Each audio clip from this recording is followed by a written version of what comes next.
Mbali na mabao kufungwa, rekodi kuwekwa, kombe la dunia 2026 limeendelea kugubikwa na lawama nyingi dhidi ya waamuzi na matumizi ya VAR. Katika mechi kadhaa muhimu, mashabiki, makocha na wachambuzi wameeleza kutoridhishwa na baadhi ya maamuzi ya waamuzi. Miongoni mwa matukio yaliyotikisa mashindano ni kadi nyekundu yenye utata kwa Bryan Eboro wa Uswizi baada ya mapitio VAR, jambo lilozua mjadala mkubwa kwa wapenda soka dunia.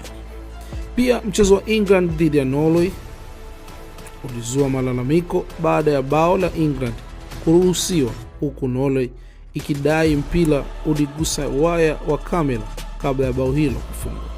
FIFA ilisisitiza kuwa teknolojia yake haikuonyesha mguso huo, lakini mjadala uliendelea kuwa mkali.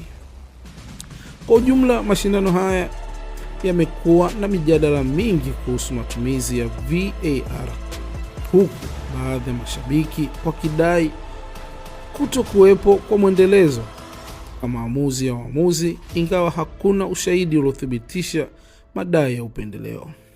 Swali linabaki kwako. Je, unaamini waamuzi wa VAR wamefanya kazi kwa haki kwenye kombe la dunia 2026?